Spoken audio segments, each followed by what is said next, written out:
Hello বন্ধুরা, আপনাদের জন্য নিয়োগের খবর নিয়ে আসলাম। আমি আগের ভিডিওতে বলেছিলাম পঞ্চায়েত দপ্তরে প্রচুর সংখ্যক কর্মী নিয়োগ হবে। পশ্চিমবঙ্গের সব জেলাতে প্রায় 6,652 জন কর্মী নিয়োগ করা হবে। সেই নিয়োগের নোটিফিকেশন দিয়ে দিয়েছে। লোকসভার আগে নিয়োগের প্রক্রিয়া শুরু হয়ে যেতে পারে। আমি আপনাদের ভিডিও শেষে নোটিফিকেশনটা দেখাবো এবং কোন জেলায় কত নিয়োগ হবে নোটিফিকেশনে দেওয়া আছে। এই ব্যাপারে কি বলেছে আমি আলোচনা করব। ভিডিওটা শেষ পর্যন্ত দেখবেন। দেখার আগে যারা নতুন আছেন চ্যানেলটাকে সাবস্ক্রাইব করে দিবেন, আর যারা ফেসবুক থেকে দেখবেন অবশ্যই পেজটাকে ফলো করবেন। কি বলেছে দেখুন, লোকসভা নির্বাচনের ঘোষণার আগে ত্রিস্তরীয় পঞ্চায়েত শূন্যপদ নিয়োগের প্রক্রিয়া শুরু করতে বিজ্ঞপ্তি প্রকাশ করল পঞ্চায়েত দপ্তর। এবার প্রতি জেলা এই মর্মে বিজ্ঞপ্তি জারি করে নিয়োগ প্রক্রিয়া শুরু করবে। পশ্চিমবঙ্গের প্রতিটা জেলা আলাদাভাবে বিজ্ঞপ্তি প্রকাশ করবে। সব মিলিয়ে 6,652টি শূন্যপদ পূরণ হবে। জেলাওয়ারি শূন্যপদের পরিসংখ্যান বিজ্ঞপ্তিতে রয়েছে। তাতে দেখা যাচ্ছে বাঁকুড়া জেলায় সর্বাধিক নিয়োগ হবে। এছাড়া হুগলি, পশ্চিম মেদিনীপুর, দক্ষিণ ও উত্তর 24 পরগনাতেও ভালো সংখ্যক শূন্যপদ রয়েছে। গ্রাম পঞ্চায়েত, পঞ্চায়েত সমিতি এবং জেলা পরিষদ স্তরে বহুদিন ধরে এক্সিকিউটিভ অ্যাসিস্ট্যান্ট, ক্লার্ক, ইঞ্জিনিয়ার, নির্মাণ সহায়ক, ডেটা এন্ট্রি অপারেটর প্রভৃতি বিভিন্ন পদ ফাঁকা রয়েছে। গত বছর শেষের দিকে পঞ্চায়েতের এই নিয়োগের প্রাথমিক সিদ্ধান্ত নেওয়া হয়েছিল। এরপর পঞ্চায়েত দপ্তর শূন্যপদের তালিকা তৈরি করে নবান্ন জমা দেয়।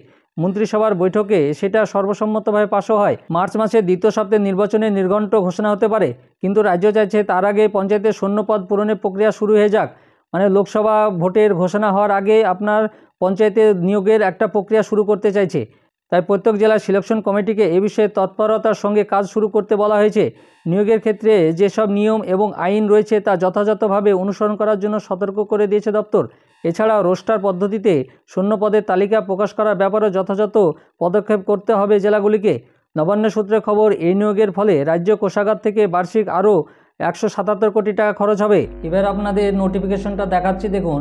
Panchayat and rural development department joint administrative building আপনার একটা নোটিফিকেশন দিয়েছে পঞ্চায়েত অ্যান্ড রুরাল ডিপার্টমেন্ট 27শে ফেব্রুয়ারি 2024। 27শে ফেব্রুয়ারি 2024 তারিখে নোটিফিকেশনটা বেরিয়েছে। আপনার এখানে পুরো ডিটেলস দেওয়া আছে। পঞ্চায়েতে যে নিয়োগ হবে তার নোটিফিকেশন, এটা সম্পূর্ণ ডিটেলস এখানে দেওয়া আছে দেখুন। আর এখানে কত নিয়োগ হবে, 6,652 পোস্টে নিয়োগ হবে সেটা এখানে লেখা আছে, এবং বিভিন্ন জেলাতে নিয়োগ হবে। আপনার এখানে আরও অনেক কিছু দেওয়া আছে, আপনাকে আমি দেখাচ্ছি, এবং কোন জেলাতে কত নিয়োগ হবে সম্পূর্ণ ডিটেলস এখানে দেওয়া আছে। দেখুন annexure A, name of the tiers, গ্রাম পঞ্চায়েত এবং পঞ্চায়েত সমিতি, জেলা পরিষদ। মানে পঞ্চায়েতের আন্ডারে গ্রাম পঞ্চায়েত, পঞ্চায়েত সমিতি এবং জেলা পরিষদের নিয়োগটা হবে। আপনার বিভিন্ন পোস্টে নিয়োগ হবে। এক্সিকিউটিভ অ্যাসিস্ট্যান্ট, গ্রাম পঞ্চায়েত কর্মী, নির্মাণ সহায়ক, সেক্রেটারি বা engineer, executive assistant, account clerk cum typist, data entry operator, panchayat সমিতি peon, group D L division assistant stenographer, বিভিন্ন পোস্টে আপনাদের নিয়োগ হবে। তারপরে সাব অ্যাসিস্ট্যান্ট ইঞ্জিনিয়ার মানে জুনিয়র ইঞ্জিনিয়ার পোস্টও নিয়োগ হবে। দেখুন বিভিন্ন জেলাতে কতগুলো পোস্ট আছে, মানে কতগুলো ফাঁকা পোস্ট আছে সেখানে একটা লিস্ট দেওয়া আছে। গ্রাম পঞ্চায়েতে কতগুলো সিট আছে, পঞ্চায়েত সমিতিতে কতগুলো, এবং জেলা পরিষদে কত। আলিপুরদুয়ার, বাঁকুড়া, দেখুন সব জেলাতেই আপনাদের একটা লিস্ট দেওয়া আছে কতগুলো পোস্ট আছে বিভিন্ন জেলাতে। সেই জেলার একটা লিস্ট দেওয়া আছে, গ্রাম পঞ্চায়েতে কত, পঞ্চায়েত সমিতিতে কত এবং জেলা পরিষদে কত। আপনারা নোটিফিকেশনটা সম্পূর্ণটা দেখে নেবেন।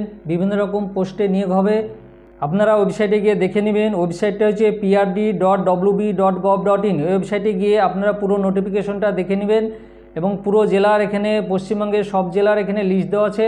আমি নোটিফিকেশনটা হোয়াটসঅ্যাপ এবং টেলিগ্রাম চ্যানেলে দিয়ে দেবো, আপনারা দেখে নিতে পারবেন। যারা হোয়াটসঅ্যাপ চ্যানেলে বা টেলিগ্রাম চ্যানেলে ফলো করেননি তারা অবশ্যই ফলো করে নেবেন। যখন ফর্ম ফিল আপ শুরু হবে আমি আপনাদের জানিয়ে দেব। পশ্চিমবঙ্গের সব জেলাতে প্রায় 6,652টি শূন্যপদ পূরণ করা হবে। আপনার পঞ্চায়েত সমিতি থেকে গ্রাম পঞ্চায়েত বা জেলা পরিষদ সব জায়গাতেই আপনাদের নিয়োগ হবে। আপনারা তার একটা প্রস্তুতি শুরু করে দেন। আপনাদের কোনো প্রশ্ন থাকলে অবশ্যই আপনারা কমেন্ট করে জানাবেন। আর আমার এই ভিডিওটা ভালো লাগলে লাইক এবং শেয়ার করে দিবেন। আর যারা নতুন আছেন চ্যানেলটাকে সাবস্ক্রাইব করে দিবেন, আর পাশে থাকা বেল আইকনে ক্লিক করে দিবেন, যাতে আমার পরবর্তী ভিডিওটা আপনি প্রথমেই পেয়ে যান। আর যারা ফেসবুক থেকে দেখবেন অবশ্যই পেজটাকে ফলো করবেন। ধন্যবাদ।